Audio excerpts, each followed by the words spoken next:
Salut les amis, nous avons une madame qui font intervention. Voici internaute là dit bien madame, avec ces élus là, les deux députés qui étaient venus aujourd'hui sur le Bic Résistance.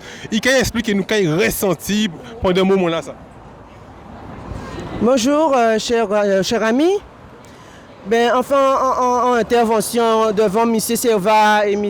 Mathiasin, c'est une intervention que nous avons besoin de faire éveiller depuis longtemps. Mais comme ils ont refusé, ils n'ont pas voulu rencontrer nous pour des raisons qu'on ne peut pas expliquer, c'est eux qui peuvent expliquer. Mais je dis là, ils prennent un risque.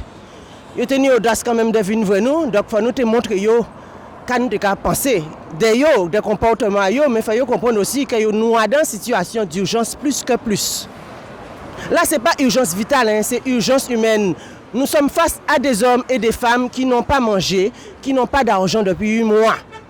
J'étais obligé de poser à monsieur les deux députés, combien de fois dans leur parcours professionnel ils sont restés sans salaire, même un mois. À partir du moment où un politicien n'a pas vécu ce que nous sommes en train de vivre, il ne peut pas nous comprendre. Il ne peut pas comprendre nous. Mais même s'il ne peut pas comprendre nous, c'est peut-être compréhensif, mais travaille bon nous. Nous pas dire faire des miracles. Il n'y a pas ni saint, il n'y a pas ni bon Dieu, il ne peut pas faire miracle. Mais nous voulons travailler bon nous. Quand les parlementaires normalement devaient faire, associer avec des personnes, des ressources humaines en Guadeloupe, on en a plein. On a des politologues très efficaces, nous ni sociologues, nous ni syndicalistes qui ont touché le droit du travail minutieusement. Nous ni des professionnels de santé tels que des médecins, des infirmiers. Nous ni aussi des avocats et des UC qui peuvent accompagner ces politiciens vers la métropole. Puis on a des dossiers, puis on a des éléments constitutifs et enrichissants pour permettre à l'État de flancher. Parce que c'est ça qu'il faut. C'est vrai, il peut faire, il y a 2, il peut faire, il y a 4. Peut-être que plus nombreux, à 15, ce sera possible. Mais tant qu'il n'y a pas un dossier solide, il peut qu'arriver. Et c'est ça nous avons besoin de faire comprendre urgence cette situation-là. Voilà. Parce qu'à part qu'il y a cette urgence que nous ne sommes pas rémunérés depuis 8 mois, mais il faudrait rappeler à la population aussi qu'il y a urgence au niveau du CHU de Pointe-à-Pitre qui n'accepte plus des personnes venant, soi-disant pour un cas urgent, s'ils n'ont pas contacté le 15. C'est-à-dire que si vous habitez arrivé à casa, ou parti et voiture, ou téléphoner, et arrivé aux urgences, mais ou partez, ou pas changer, crier le 15 ou refuser. Parce que c'est ça pour nous comprendre là aussi. C'est-à-dire que nous pas ni droit malade dans le pays là ça. Et si vous malade ou pris, ouais, si vous pas téléphoner médecin, c'est-à-dire que c'est eux qui ont géré. Bon, on ne peut pas gérer encore, ou pas gérer quoi que ce soit, c'est eux qui ont géré, c'est eux qui ont dit qui joue pour venir, à qui l'est pour venir, à quel moment pour soigner. Voilà, c'est tout ça, on t'a besoin de. Merci beaucoup. À côté, nous avons Madame Pélage qui est là aussi. Deux petits mots aussi.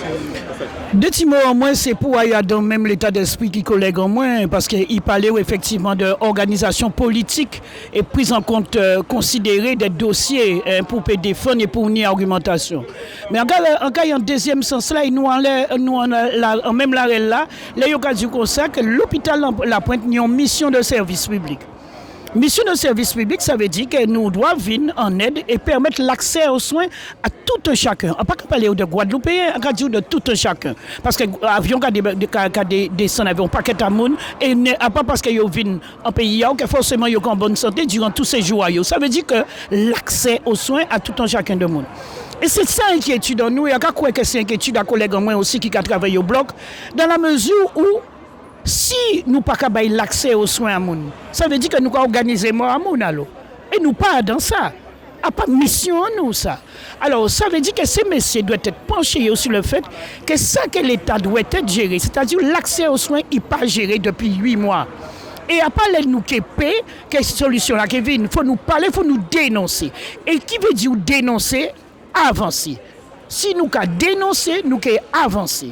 Et c'est ça qu'il faut nous tenir l'alerte, nous ne pas oublier. On ne pas nous remarquer et il faut faire en sorte de ne pas parler de ça. Nous remarquons une recrudescence des AVC.